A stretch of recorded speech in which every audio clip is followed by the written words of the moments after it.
Baking soda मतलब खाने वाला सोडा, और खाने वाला सोडा आप सब ने देखा जरूर होगा कभी ना कभी। तो इसका अणु सूत्र क्या है, शुरुआत करेंगे इसके अणु सूत्र से। बेकिंग सोडा का अणु सूत्र सबको याद है, NaHCO3। बेकिंग सोडा का अणु सूत्र NaHCO3। अब अगर अणु सूत्र आपको याद हो गया तो इसका रासायनिक नाम भी आप बता सकते हैं इसके सूत्र को देखकर। कैसे? Sodium hydrogen carbonate. समझ में आ गया? सोडियम हाइड्रोजन कार्बोनेट या सोडियम बाइकार्बोनेट। तो इसका रासायनिक नाम क्या हो जाएगा? साथ में चाहे तो आप भी लिख सकते हैं।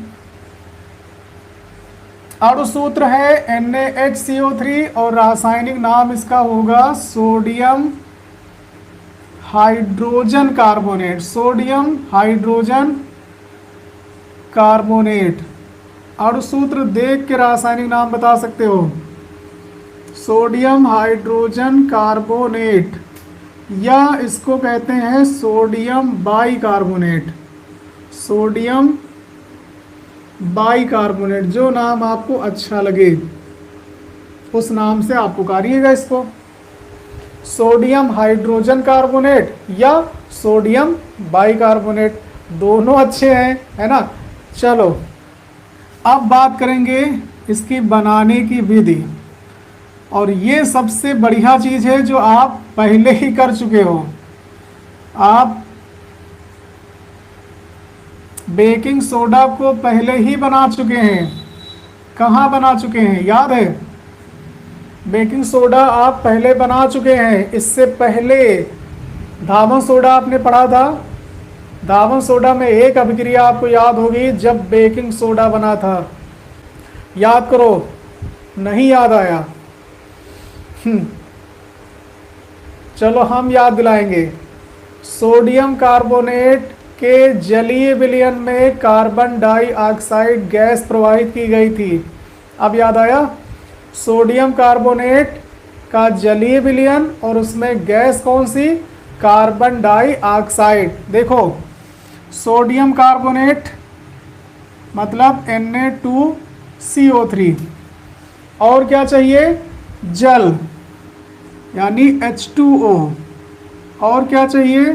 CO2 gas. बस बन जाएगा आपका बेकिंग सोडा NaHCO3।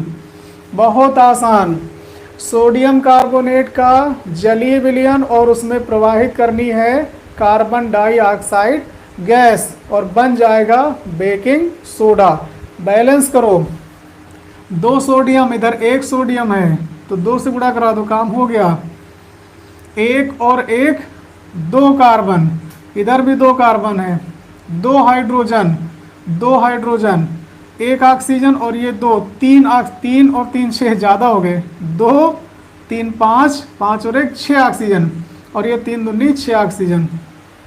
बैलेंस, इसका मतलब ये सही है। समझ में आ गया? तो बनाने की विधि बहुत आसान है। सोडियम कार्बोनेट के जलीय विलयन में कौन सी गैस? कार्बन डाइऑक्साइड गैस प्रवाहित करने पर बेकिंग सोडा प्राप्त होता है। सिंपल। सोडियम कार्बोनेट के जलीय विलयन में कार्बन डाइऑक्साइड गैस प्रवाहित करना है और बेकिंग सोडा आपको प्राप्त हो जाएगा। चलो भाई लिख लो, सोडियम कार्बोनेट। सोडियम कार्बोनेट मतलब धावन सोडा। सोडियम कार्बोनेट के जलीय विलयन में, सोडियम कार्बोनेट के जलीय विलयन में कौन सी गैस? Carbon dioxide. याद रहेगा, कार्बन डाइऑक्साइड गैस प्रवाहित करने पर बस काम हो गया। सोडियम कार्बोनेट के जलीय विलयन में कार्बन डाइऑक्साइड गैस प्रवाहित करने पर बेकिंग सोडा प्राप्त होता है। बेकिंग सोडा प्राप्त होता है। काम हो गया आपका। समझ में आया? हेलो, सबको समझ में आ रहा है? सोडियम कार्बोनेट के जलीय विलयन में कार्बन डाइऑक्साइड गैस प्रवाहित करने पर बेकिंग सोडा प्राप्त होता है। बहुत सिंपल भाषा में। अब देखो सोडियम कार्बोनेट का सूत्र, और सूत्र क्या होगा? Na2CO3। जलीय विलयन यानी कि जल आपको चाहिए, प्लस H2O, कौन सी गैस? CO2। बस बन जाएगा आपका बेकिंग सोडा। ये है बेकिंग सोडा। चलो भाई, समझ में आ गया सबको? बेकिंग सोडा बनाने की विधि बहुत आसान, धावन सोडा से भी आसान। अब इसके भौतिक गुण, रासायनिक गुण और उपयोग। भौतिक गुण फिर रासायनिक गुण एक साथ कर लेंगे।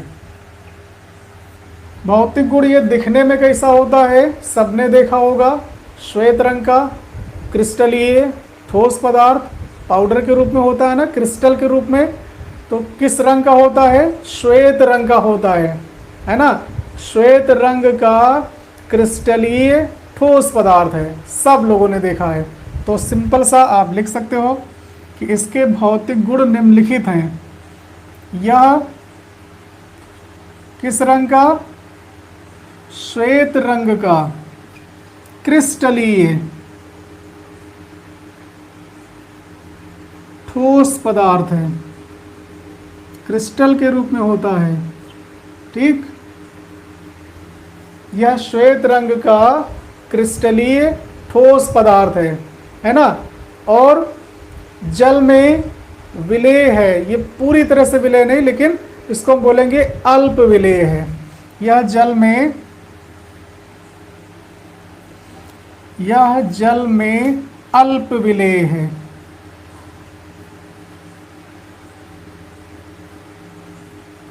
यह श्वेत रंग का क्रिस्टलीय ठोस पदार्थ है। दूसरा, यह जल में अल्प विलेय है। और तीसरा, इसका भी जलीय विलयन क्षारीय होता है। इसका भी जलीय विलयन क्षारीय होता है। तो तीसरा भौतिक गुण हो जाएगा, इसका जलीय विलयन कैसा होता है? क्षारीय होता है। इसका जलीय विलयन, एक नंबर में क्वेश्चन आ सकता है, बेकिंग सोडा का जलीय विलयन कैसा होता है? क्षारीय होता है। बेकिंग सोडा का जलीय विलयन क्षारीय होता है। 3 समझ में आ गए? यह श्वेत रंग का क्रिस्टलीय ठोस पदार्थ है, यह जल में अल्प विलेय है, और इसका जलीय विलयन क्षारीय होता है। चलिए, इतना समझ में आ गया। अब आगे बढ़ते हैं रासायनिक गुण पे।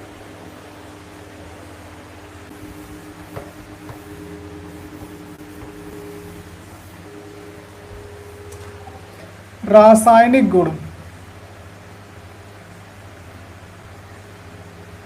Chemical properties. चलो, पहला रासायनिक गुण इसका देखो, हमने क्या मिलाया था? सोडियम कार्बोनेट प्लस जल प्लस CO2, है ना। और तब बना था बेकिंग सोडा, है ना। तब बना था 2NaHCO3। अब इसी रिएक्शन को अगर हम उल्टा कर दें, देखो याद करने में भी आपको बहुत आसान रहेगा। एक रिएक्शन आपको याद करनी है, यही रिएक्शन धावन सोडा में काम आई, यही रिएक्शन बेकिंग सोडा बनाने की विधि है, और इसी रिएक्शन को हम उल्टा कर लेंगे तो इसकी एक केमिकल प्रॉपर्टी हो जाएगी। कैसे? अगर धावन सोडा को, बेकिंग सोडा को अगर हम गर्म करेंगे तो उसको कर लेंगे इधर, ठीक, और ये तीनों लोग चले जाएंगे उस साइड में, यानी प्रोडक्ट के रूप में हमको ये तीनों लोग प्राप्त होंगे। अभी क्या है? अभी ये तीनों अभिकारक हैं और वो प्रोडक्ट है ना। और जब हम उसको गर्म करेंगे तो वो अभिकारक हो जाएगा और ये तीनों प्रोडक्ट हो जाएंगे। तो एक रिएक्शन, बहुत सारे उसके यूज, है ना। तो इसी को हम थोड़ा अगर उल्टा कर लें तो इसकी केमिकल प्रॉपर्टी हो जाएगी कि बेकिंग सोडा को गर्म करने पर, बेकिंग सोडा को अगर हम गर्म करेंगे तो फिर यही तीनों प्रोडक्ट हमको प्राप्त होंगे, Na2CO3 plus H2O plus CO2 gas. यही प्रॉपर्टी है जिसकी वजह से कोई भी अगर आप बनाते हैं खाद्य पदार्थ, खाने वाली चीज़ें जो बनती हैं उनमें अगर हम बेकिंग ये सोडा मिलाते हैं तो वो फूल जाती हैं, चाहे ब्रेड हो, चाहे केक हो, या कुछ भी इस तरह की चीज़ें जो स्पंजी बनाई जाती हैं, जिनको मतलब बेकिंग मिलाने पर वो फूल जाती हैं। कैसे? इसी कार्बन डाइऑक्साइड की वजह से। ठीक, जैसे मान लो ये कोई पदार्थ है खाने वाला, इसमें बेकिंग पाउडर मिला दिया गया। ठीक, ये है बेकिंग पाउडर। अब जब इसको हम गरम करेंगे, क्या करेंगे? गरम करेंगे। ठीक, तो जब गरम करेंगे तो क्या होगा भाई, बेकिंग पाउडर अंदर है वो गरम होगा, और गरम होगा तो कौन सी गैस बनेगी?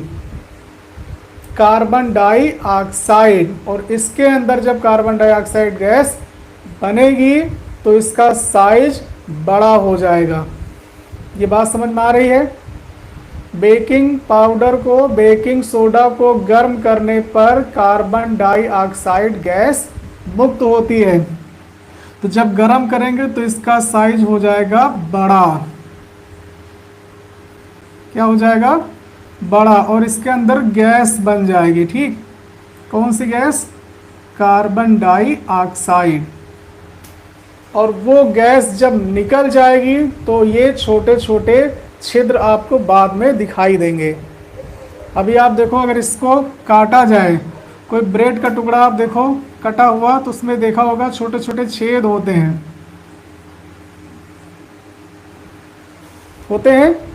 तो वो किसकी वजह से? उसमें बेकिंग मिलाया गया होगा, फिर गर्म किया गया होगा तो गैस बनी होगी। कौन सी गैस? CO2 gas.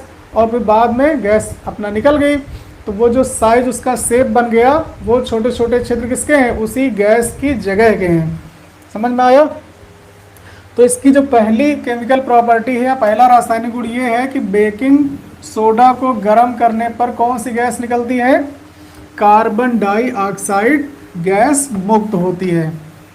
समझ में आया? बेकिंग पाउडर को या बेकिंग सोडा को गर्म करने पर, बेकिंग सोडा को गर्म करने पर कौन सी गैस? CO2 गैस मुक्त होती है। और इसी गैस के कारण ब्रेड और केक या और भी जो अन्य चीज़ें बनती हैं वो फूल जाती हैं। रिएक्शन क्या होगा? 2NaHCO3 क्या करने पर? गर्म करने पर सोडियम कार्बोनेट बनेगा plus H2O plus CO2 gas. समझ में आ गया? तो ये है बेकिंग सोडा का पहला रासायनिक गुण। क्लियर? कि बेकिंग सोडा को गर्म करने पर कार्बन डाइऑक्साइड गैस मुक्त होती है। ठीक, अब दूसरा देखो, दूसरा रासायनिक गुण, चूंकि अभी क्या बोला था कि इसका जलीय विलयन क्षारीय होता है। इसका मतलब अगर इसको जल में हम मिलाएंगे तो कोई प्रबल क्षार बनेगा, है ना, तभी तो इसका जलीय विलयन क्षारीय होगा। प्रबल क्षार कौन बनेगा? चलो देखते हैं।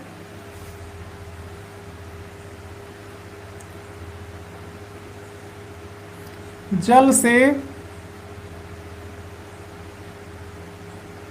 अभिक्रिया कराने पर, या डायरेक्ट कह लो इसका जलीय विलयन क्षारीय होता है।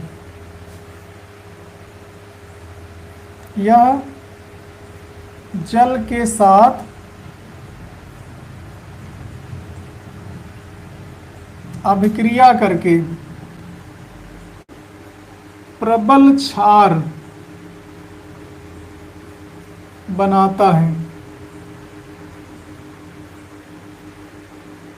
इसलिए इसका जलीय विलयन क्षारीय होता है।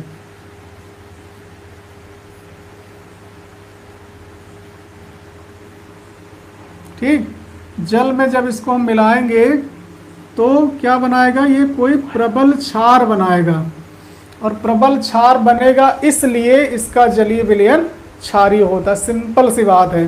देखो कौन सा बनेगा, अब बना के देख लो। NaHCO3, ये क्या है, बेकिंग सोडा, इसको जल में मिलाओ यानी H2O, तो बनेगा क्या, NaOH। NaOH क्या है, एक प्रबल क्षार है, ये एक प्रबल क्षार है। ठीक, और साथ में बनेगा H2CO3, ये क्या है, ये एक दुर्बल अम्ल है। तो दो प्रोडक्ट आपको मिले, एक मिला प्रबल क्षार और एक मिला दुर्बल अम्ल। प्रभाव किसका ज़्यादा होगा, जो प्रबल होगा, है ना। तो क्षार की जो प्रबलता है वो ज़्यादा है, अम्ल की प्रबलता कम है, तो प्रभाव किसका दिखेगा, क्षार का। इसलिए इसका जलीय विलयन कैसा होता है, क्षारीय होता है। समझ में आ गया ये। यह जल से अभिक्रिया करके प्रबल क्षार बनाता है, इसलिए इसका जलीय विलयन क्षारीय होता है। चेक कर लो, एक सोडियम बराबर, देखो रिएक्शन जब भी लिखो तो आप बैलेंस जरूर करो, उसको आदत बना लो कि हमें बैलेंस करना है। और जब आपकी आदत में ये शामिल हो जाएगा तो फिर आपकी कोई भी अभिक्रिया गलत नहीं होगी, भले ही वो सही हो। देखो ये हमको लग रहा है कि सही है, ये भी हमको पता था सही है, लेकिन हम लोगों ने बैलेंस किया। तो आप इसको एक हैबिट में बना लो, अपनी आदत बना लो कि जब भी कोई रिएक्शन आप लिखो तो उसे बैलेंस जरूर करो, चेक जरूर करो। एक सोडियम, एक और दो, तीन हाइड्रोजन, एक और दो, तीन हाइड्रोजन, है ना, तीन और एक, चार ऑक्सीजन, तीन और एक, चार ऑक्सीजन, एक कार्बन, एक कार्बन। इधर के जितने परमाणु हैं उधर भी उतने ही परमाणु हैं, बस अभिक्रिया आपकी बैलेंस। और अगर बैलेंस है तो फिर वो 100% सही है, ये मान के चलिए आप। ये दोनों समझ में आ गए। अब तीसरा वाला ऊपर लिखेंगे, ठीक, नीचे लिखने में भी दिक्कत होगी। बेकिंग सोडा की अभिक्रिया किससे कराने पर, अम्ल से कराने पर लवण तथा जल बनता है। क्यों, क्योंकि ये क्षारीय प्रकृति का है। तो तीसरा रासायनिक गुण, इसकी अभिक्रिया अम्ल से कराने पर, इसकी अभिक्रिया अम्ल से कराने पर क्या बनता है, लवण तथा जल बनता है, लवण तथा जल बनता है। और साथ में और CO2 गैस मुक्त होती है। ठीक, क्यों ऐसा होता है, क्योंकि ये क्षारीय प्रकृति का है। तो अभिक्रिया क्या हो जाएगी, NaHCO3, है ना, और plus HCl, NaHCO3 baking soda plus HCl बराबर क्या हो जाएगा, NaCl प्लस H2O यानी जल और प्लस CO2 गैस। समझ में आया। बेकिंग सोडा NaHCO3, HCl ये अम्ल है, हाइड्रोक्लोरिक अम्ल है, बनेगा NaCl, H2O और साथ में CO2 गैस। बैलेंस कर लो, एक सोडियम, एक और एक, दो हाइड्रोजन, तीन ऑक्सीजन, 2 और 1 3 oxygen, 1 carbon 1 carbon, 1 chlorine 1 chlorine. Okay, समझ में आ गया। अब इसके उपयोग, बस ये खत्म हो जाएगा। उपयोग, सबसे बढ़िया उपयोग इसका है ब्रेड और केक को फुलाने में, या कह लो फुलाने में, ना कहो, कह लो ब्रेड और केक को बनाने में। ब्रेड को स्पंजी बनाने के लिए बेकिंग मिलाया जाता है, केक को भी फुलाने के लिए, समझ गए। तो ये भी लिख सकते हो ब्रेड और केक को फुलाने में। ब्रेड व, और भी आप आइटम लिख सकते हो अपनी मनपसंद जो आपको पसंद हो। ब्रेड व केक को फुलाने में, फुलाने में अच्छा नहीं लग रहा है, ब्रेड व केक बनाने में, ठीक। ब्रेड व केक बनाने में इसका यूज होता है। एक ये हो गया, ठीक। और बताओ भाई,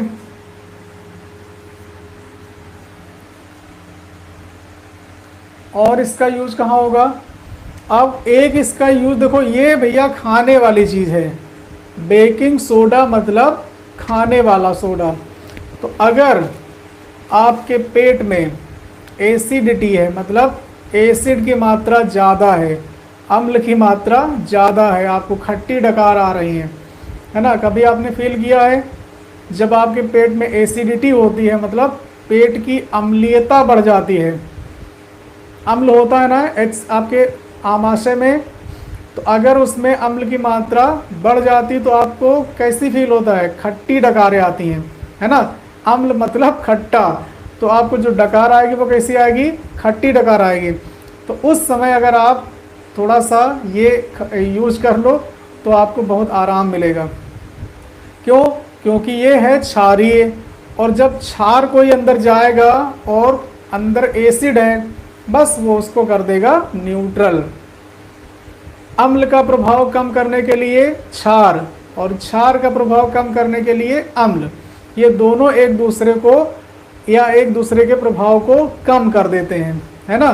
तो अगर आपके पेट में एसिडिटी है, आप अम्लीयता बढ़ रही है, तो आप बेकिंग सोडा, चूंकि ये खाने वाला है, तो इसको खा के पेट की अम्लीयता को दूर कर सकते हो। तो इसका यूज पेट की अम्लीयता को दूर करने में भी होता है। पेट की अम्लीयता, अम्लीयता शब्द थोड़ा अजीब लग रहा है, एसिडिटी सब लोग जानते होंगे।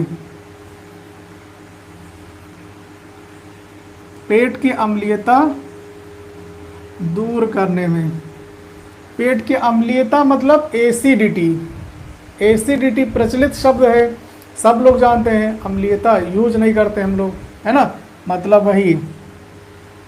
तीसरा, इसका यूज कोल्ड ड्रिंक्स में होता है, सोडा वाटर में होता है। कोल्ड ड्रिंक्स व सोडा वाटर में। देखो कोल्ड ड्रिंक्स और ये सब, जो कोल्ड ड्रिंक्स तो आपने पी होगी, कोल्ड ड्रिंक्स में CO2 गैस होती है ना। आप जैसे कोल्ड ड्रिंक पीते हैं तो आपको एकदम से वो गैस बाहर निकलती है ना। और अगर कोल्ड ड्रिंक हार्ड है तब तो वो फिर मुंह के बजाय नाक से भी निकलेगी, तो बहुत प्रॉब्लम होती है ना। तो वो कौन सी गैस निकलती है, क्योंकि CO2 गैस हम लोग पी गए, उसमें CO2 घुली हुई है कोल्ड ड्रिंक्स में। बेकिंग सोडा में CO2 गैस है ना, तो जब वो उसमें मिला होगा तो CO2 गैस होगी। अब जब हम कोल्ड ड्रिंक पियेंगे तो वो CO2 गैस अंदर चली जाएगी, फिर वो बाहर निकलेगी। तो जो हमको डकार आती है वो कौन सी, CO2 गैस बाहर निकलती है ना। तो कोल्ड ड्रिंक्स और सोडा वाटर में। आग बुझाने के यंत्रों में भी इसका प्रयोग होता है, आग बुझाने वाले यंत्रों में, ठीक। तो ये बहुत सारे यूज हैं। तो समझ में आ गया आपको बेकिंग सोडा